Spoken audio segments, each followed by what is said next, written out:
O que a gente hoje, nesse domingo, estamos entrando no período do Advento. Não é um palavrão, não é algo para comer, é um momento do calendário cristão onde nós iniciamos um ano novo, um novo ano. Porque é a partir da ideia e da perspectiva que Jesus voltará, é que nós iniciamos aquilo que nós chamamos de calendário cristão. Esse momento de hoje, até antes do Natal, é chamado de Advento, porque é o momento de nós, como cristãos, juntos, como comunidade, povo de Deus, lembrarmos que um dia Deus fez a promessa de enviar o Messias. E que esse Messias veio, mas esse Messias voltará. É difícil lembrar que Jesus volta um dia. Parece que a gente esqueceu, mas ele volta. Uma hora ele vem. E quando nós colocamos a nossa expectativa na volta de Cristo, confiando plenamente que um dia ele voltará, nós relembramos das suas promessas e caminhamos sobre elas. Mas para nós caminharmos sobre uma expectativa de que Cristo voltará, eu não sei se você está entendendo o que está acontecendo aqui. Irmãos, Jesus voltará. Ele vem mesmo. Ele vai aparecer de verdade. Uma hora ele está aqui. Ele vai aparecer de verdade. Ele vai chegar e vai olhar para você e você vai olhar para ele. Vocês vão viver juntos para toda a eternidade. E isso é verdade. Não é um filme que te contaram. Não é uma historinha de mentira. Ele volta, uma hora ele volta. E essa é a nossa expectativa. Essa deveria ser a nossa expectativa. E o momento do Advento é esse. É o de nós colocarmos a nossa expectativa nele. E eu queria que você pensasse aqui comigo nos impedimentos que temos na nossa vida diária para esperarmos em Deus e somente em Deus. Por exemplo, em quem você espera? Você pode dizer: não espero por ninguém, pastor. Espero em mim mesmo. Afinal de contas, a minha vida é eu quem guio. Eu estou esperando quem além de mim mesmo? Parece uma pergunta idiota. Você pode perguntar para alguém que não é cristão e ele irá dizer que não faz sentido a minha pergunta, que eu estou completamente enganado. E essa pergunta, de fato, só faz sentido quando há uma esperança. Essa esperança é colocada em uma pessoa. Agora, no que você espera? No que estamos esperando e aguardando? Eu acredito que, e me ajudem, por favor, irmãos, mas eu acredito de verdade que a gente perdeu esse senso de que nós devemos esperar nele. Acho que a gente esqueceu o que vai acontecer. Parece que, por um momento, o cristianismo se tornou um tipo de religião sem Deus. Sem um Deus de verdade que um dia voltará. Parece que ele está em algum lugar e que nunca vou ver ele até eu morrer. Eu espero que eu morra para que um dia, futuramente, consiga o encontrar. Mas a fé cristã, ela não é isso. A fé cristã tem a ver com nós esperarmos em Deus que um dia ele voltará. Agora, confiarmos nele, esperarmos nele, é uma questão muito difícil. Porque no dia a dia, nós mostramos que nós esperamos nele ou não. O fato de você falar, não, eu espero nele sim. Quem falou que não? Mas no nosso dia a dia, desculpe-me, nós estamos vivendo como se esperássemos por ele mesmo? Agora existem vários impedimentos. Por exemplo, as nossas preocupações. Nós vivemos o dia todo ocupados com 1000 coisas que nos fazem chegar no fim do dia e pensarmos assim: não deu tempo de eu fazer tudo o que eu queria, né? Não é isso? Não é verdade? Sempre reclamamos que falta tempo. Você não tem essa sensação de que se vai acabar o dia, vai acabar o ano e você não conseguiu fazer tudo aquilo que era necessário. Nós estamos preocupados. Sempre e sempre esperamos alguma coisa que não deu tempo para fazer, mas nunca esperamos em Deus. Nós esperamos também e colocamos a nossa expectativa, geralmente, na nossa capacidade, naquilo que eu posso produzir. Então, por exemplo, vamos supor que você quer fazer uma viagem de fim de ano com sua família. Você espera em quem para conseguir essa viagem? No seu trabalho. Eu espero no meu trabalho. Afinal de contas, se você não trabalhar, você não vai viajar. Mas a expectativa não está depositada em Deus, está depositada na sua própria capacidade. Esse é mais um desafio nosso, contemporâneo, que principalmente contemporâneo, nessa era onde nós resolvemos a nossa vida. Uma era de independência e de autonomia. Nós não queremos ser dependentes de absolutamente ninguém. Queremos ser dependentes de nós mesmos. Agora, eu queria te lembrar algo bem interessante. Enquanto no calendário cristão, talvez você saiba que exista isso, né? Você é crente, você sabe que existe um calendário cristão. Se não sabe, muito prazer, calendário cristão. O calendário cristão, enquanto nós estamos no mês de advento, que é espera e expectativa em Deus, também é o mês de mais consumo.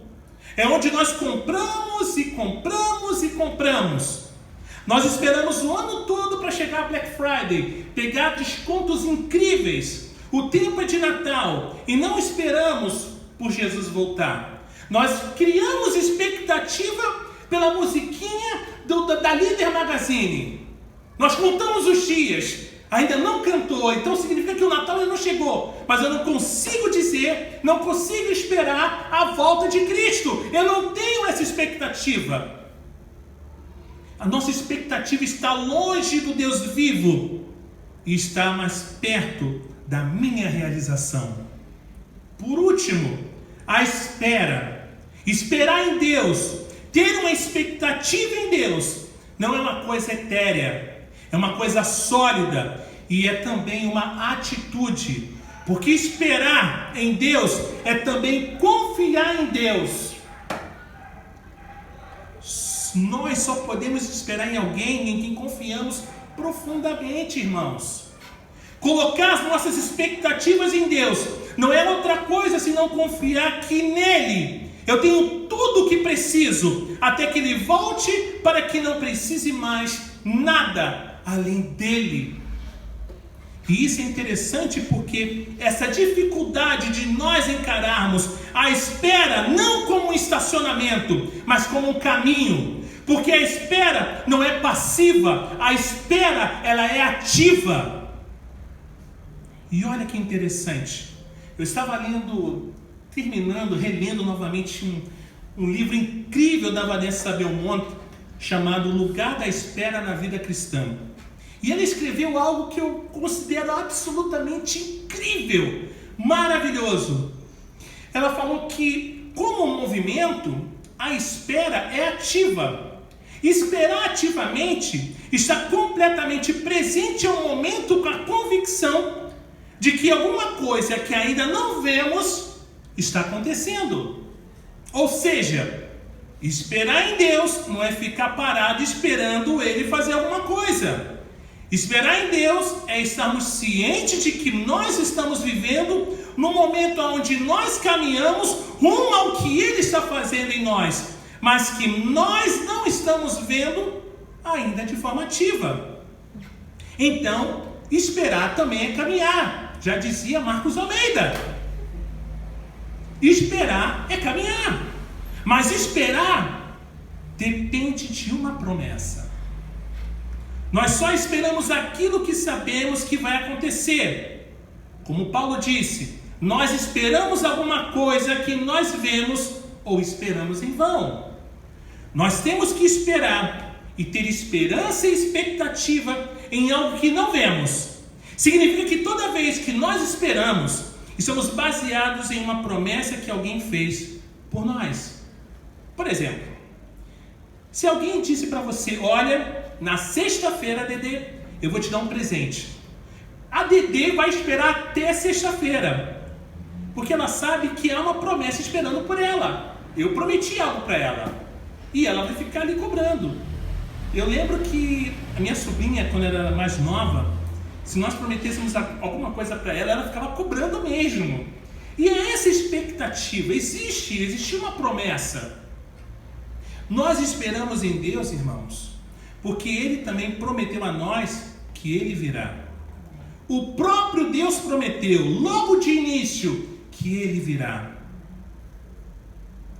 Como um raio sobre as nuvens do céu, um dia Ele vem, já dizia o resgate.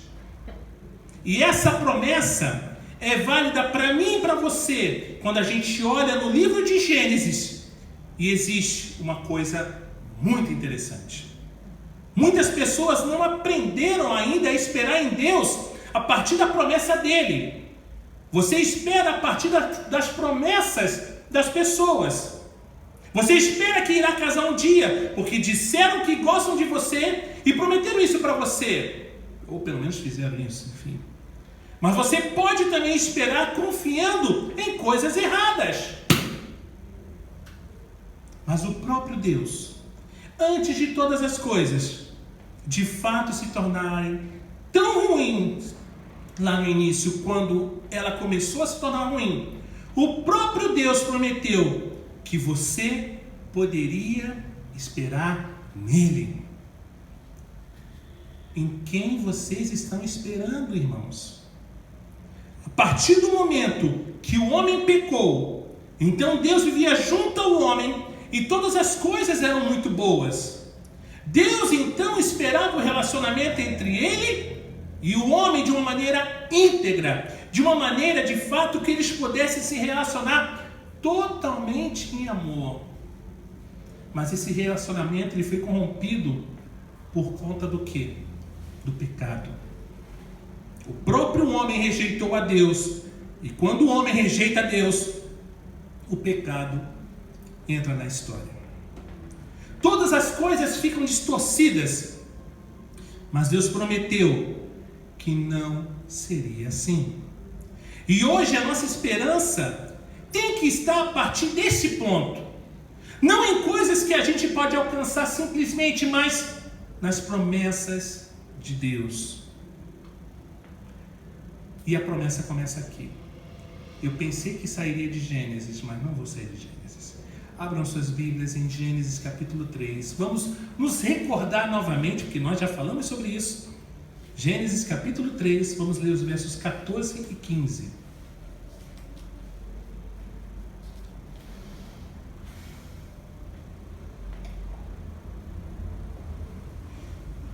Gênesis capítulo 3, versos 14 e 15, diz assim: Então o Senhor Deus disse à serpente: Por causa do que você fez, você é maldita entre todos os animais domésticos e entre todos os animais selvagens.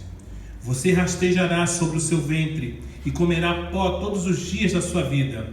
Porém, inimizade entre você e a mulher, entre a sua descendência e o descendente dela. Esse lhe ferirá a cabeça, e você lhe ferirá o calcanhar. É Deus falando com a serpente sobre o fato dela ter conduzido a mulher ao pecado. E a partir daí, a gente entende que há uma promessa nesse texto. Sim, haverá restauração. Não será assim para todo sempre. Não será assim apesar de todas as coisas estarem destruídas. Apesar da esperança das pessoas estarem bem acabadas, velhas, é interessante entender que o próprio Deus, quando Ele promete algo, ali naquele exato momento, Ele está anunciando a você o seguinte: não será assim eternamente. Sabe onde se aplica isso? Se aplica na sua vida. A promessa de Deus para nós é que as coisas não seriam assim eternamente. Aquela pessoa que está doente, que você então percebe que você orou por ela e ela vai piorando cada vez mais e você perdeu. E você olha para Deus e diz: Deus, e agora? Eu orei, e agora? E agora? Que essa esperança que está lá em Gênesis, ela serve para que você entenda que é para você também. Não será assim eternamente. Haverá um momento da história que a esperança será ativa. Ela tem que permear a nossa vida para sempre. Ela tem que fazer com que nossa vida, então, simplesmente voe na presença de Deus. Ela tem que fazer você olhar para a desesperança e falar assim: eu não vou ficar parado aqui, porque a esperança é algo ativo. A esperança é um ato de fé. A esperança de fato é confiar em Deus ativamente e fazer com que Ele seja significativo na sua vida e olhar para a promessa do Antigo Testamento, que o próprio Deus aponta para onde essa história vai dar. E essa história não tem um final triste. Essa história tem um final feliz, apesar de Adão e Eva não entenderem ali naquele momento o que eles causaram. Mas o protótipo da humanidade começou todo ali. Deus estava demonstrando o seu total amor por eles, por mim e por você também. E essa demonstração de amor, irmãos, ela vem com uma única razão. Deus quer continuar o ato da criação, do relacionamento do homem e ele. Deus quer se relacionar com você. Então, espere nele. Confiar é você se relacionar com ele. É você esperar com que ele faça todas as coisas junto com você. Não é você simplesmente olhar para a sua vida e decidir viver a sua vida do seu jeito, mas simplesmente olhar para a desesperança que a gente viveu. É olharmos para o ano de 2020 e ver quantas coisas ruins aconteceram e olhar e dizer assim: mas a derrota, a desesperança não tem a última palavra, porque é assim que aconteceu. Assim que o pecado entrou no mundo e distorceu todas as coisas, o próprio Deus se manifestou e disse: não será assim eternamente. Mas a gente insiste em achar que a gente tem que esperar simplesmente nas nossas coisas. A gente pode esperar confiando no nosso trabalho, confiando na nossa capacidade, confiando nos nossos talentos, nos nossos dons. E quando você espera confiando em você mesmo, você se decepciona. Então tem algo que precisa nortear a sua vida. Você tem esperado como em Deus o que você espera? Nós esperamos no Senhor Jesus. Eu espero no Senhor Jesus. Quando Deus anunciou isso, Ele anunciou a vida de Jesus para vir estar na terra e plantar em nosso todo o desejo de conhecê-lo e possibilitar isso pela morte e ressurreição de Jesus. Mas ainda assim, nós esperamos a volta de Jesus, onde de fato todas as coisas serão restauradas eternamente. Era isso que Deus estava falando, mas a gente simplesmente se esquece. Então a gente vive uma vida de quem não estivesse esperando absolutamente nada, de quem que não estamos vivendo na expectativa por alguém, pela vinda de alguém. E eu tenho uma pergunta para nortear isso: como vocês têm esperado a vinda do Senhor? Como vocês têm esperado a vinda de Jesus para as suas vidas na eternidade?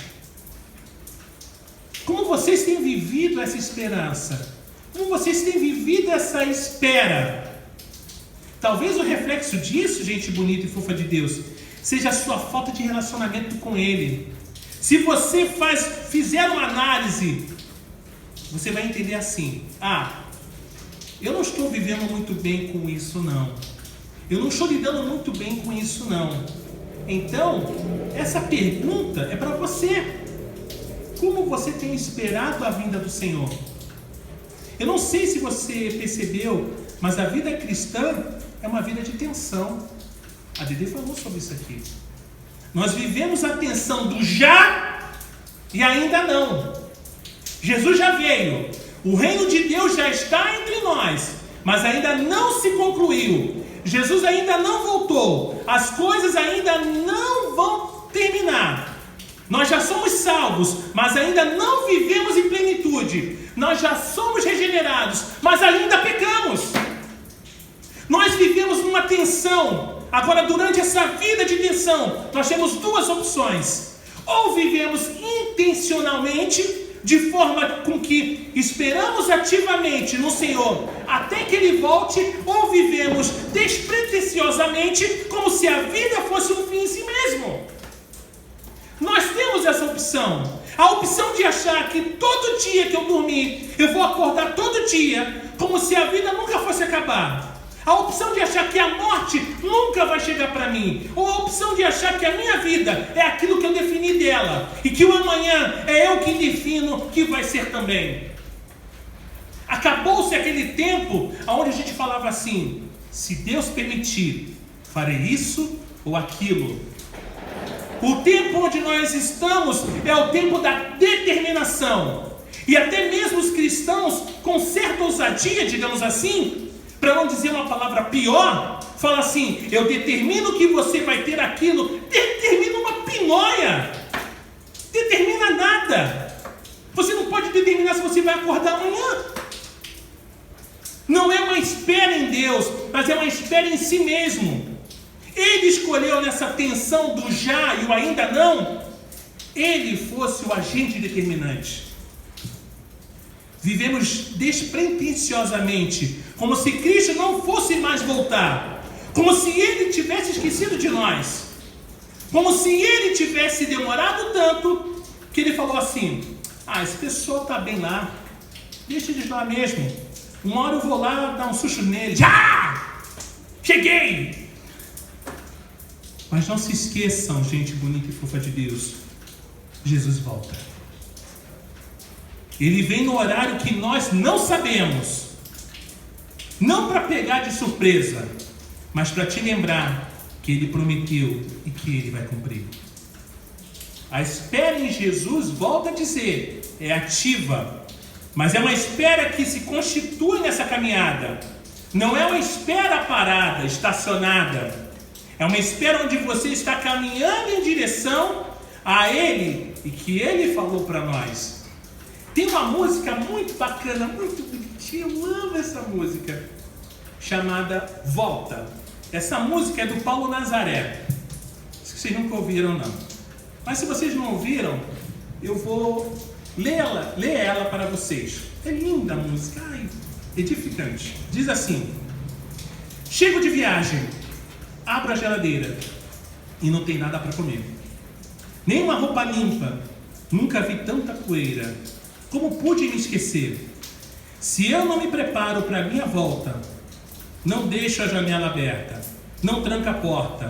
Se eu não me preparo para a minha volta, como posso esperar você voltar? Na casa falta energia, o telefone está sem linha, é tanta conta por pagar. Desfaço a mala inteira, essa calça não é minha, como pude nem notar? Se eu não me preparo para a minha volta, deixo a janela aberta, não tranca a porta. Se eu não me preparo para a minha volta, como posso esperar você voltar?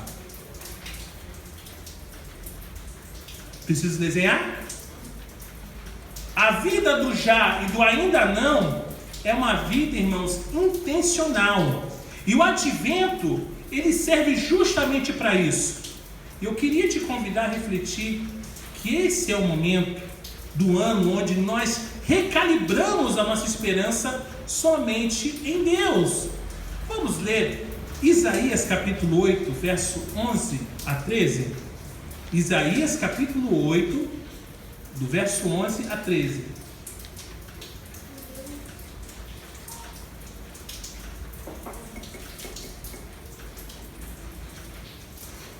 Diz assim: porque assim o Senhor me disse, tendo forte a mão sobre mim, e me advertiu que eu não andasse pelo caminho desse povo. Ele disse: não chamem conspiração a tudo o que esse povo chama conspiração. Não temam aquilo que o povo teme, nem fiquem apavorados. Ao Senhor dos Exércitos, a Ele vocês devem santificar. Essa enfatização do profeta Isaías, irmãos, para esse povo, diz exatamente esse clamor que eles tinham da necessidade de confiar em Deus, a necessidade de ter uma esperança de volta. O povo vivia simplesmente sem esperança. E as pessoas que viviam sem esperança vivem dessa maneira, de forma relaxada, de sair de casa sem se preocupar com o que está deixando lá. Talvez a sua casa esteja desarrumada. As pessoas vivem uma falsa expectativa de que eles vão viver para sempre. Você se esquece que simplesmente pode morrer. Mas é além disso. A sua vida deve ser reflexo dessa espera. A sua vida é um reflexo dessa espera?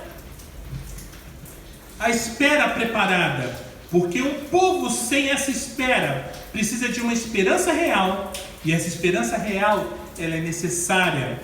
O profeta Isaías, ele aponta para uma esperança real. No capítulo 8, ele fala dessa desesperança, e a partir do verso 11, aponta para as pessoas como eles viviam um modo de vida sem esperança.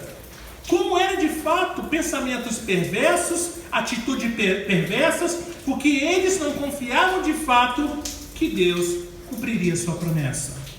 Então, Isaías capítulo 9, verso 6, ele começa então a apontar para essa esperança. Quero ler para vocês. 6. Porque um menino nos nasceu, um filho se nos deu.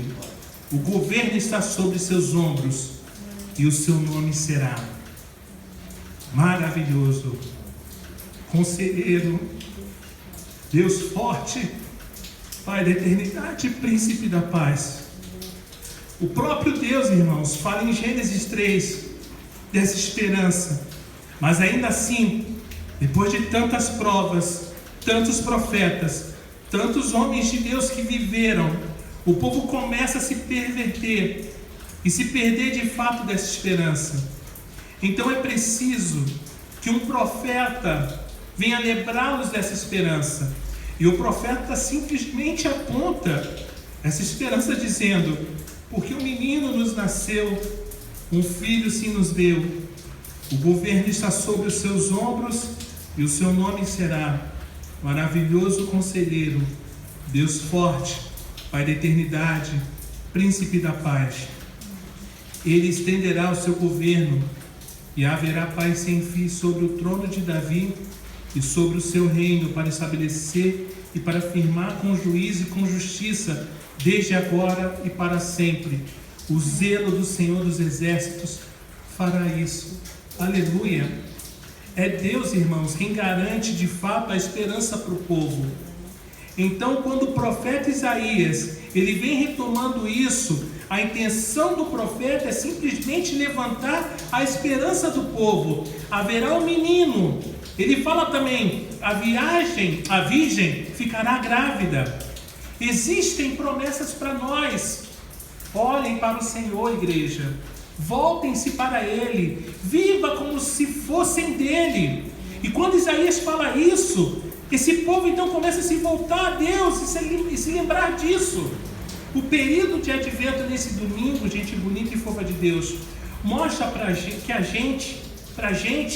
que é exatamente isso. É um tempo de reflexão. É tempo da gente colocar algo em prática. É tempo da gente esperar e confiar. É tempo da gente perceber que o próprio Deus está fazendo alguma coisa.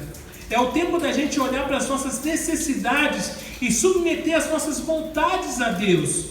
É tempo de você olhar para as suas atitudes e perceber quais são as atitudes que simplesmente destroem o plano de Deus para a sua vida e tirar o seu plano de primeiro lugar e colocar o plano de Deus na sua vida em primeiro lugar. É tempo de você olhar agora, iniciando esse mês de dezembro de reflexão, e olhar para a sua vida e perceber assim: o que será que eu passei o ano?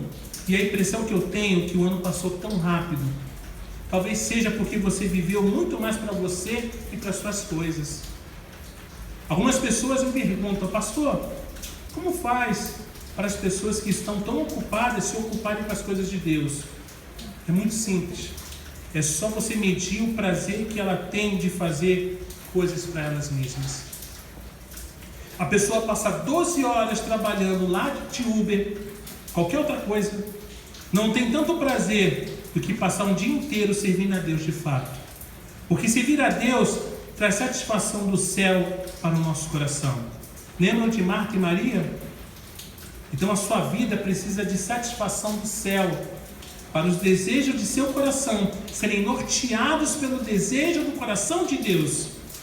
Quando você vive uma vida só para você, você simplesmente tem dado passos constantemente para reforçar a desesperança na sua vida. E o pior, um pai de família ou uma mãe que está lá cuidando de seus filhos, quando dá passos de desesperança, ela explica de forma prática para toda a sua família, para os seus filhos, que a vida é assim.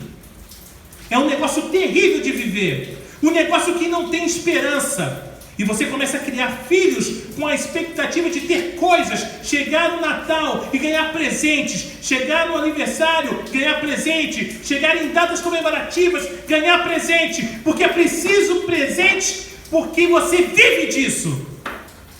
E você se esquece que o maior presente foi dado por Deus em Gênesis 3. O povo, nós precisamos confiar nisso. Isaías 9 aponta para uma esperança que ainda há de vir, que é Jesus, e nós sabemos. E essa esperança é um ato de fé em nós. Eu preciso confiar em Deus, confiar que Ele é dono de fato do meu coração, confiar que Ele de fato comanda a minha vida. E quando eu confio, eu tenho atitudes práticas de confiança. Quando eu confio, olho para o Senhor, e então coloco as minhas expectativas nele. Eu confio que Ele vai cuidar do meu casamento por mim. Eu confio que Ele vai cuidar dos meus filhos por mim. Eu confio que Ele vai me sustentar. Eu confio que Ele é o dono da minha história. Então eu tenho paz. Então terei descanso. Porque esperar é confiar. Mas dependendo da forma que você está esperando, você não demonstra confiança em Deus. Dependendo da forma que você tem andado, você não demonstra esperança em Deus. Mas a nossa esperança está no Messias, que já veio. E essa vinda do Messias é algo glorioso para as nossas vidas, irmãos. Essa vinda do Messias tem impacto direto no como eu vivo, no que eu faço. E eu quero falar dela domingo que vem. Feche seus olhos por um instante. Eu quero orar por você. Deus, que essa palavra, Pai, possa encontrar corações que desejam de fato depender do Senhor, esperar no Senhor de forma ativa. Ensina-nos a confiar plenamente no Senhor, ainda que venham as adversidades, ainda que venham os problemas, que possamos esperar no Senhor, que possamos descansar nas Tuas promessas, que possamos viver em fé. Fala aos nossos corações, Senhor. Essa é a nossa súplica, no nome que é sobre todo nome, Jesus Cristo. Amém.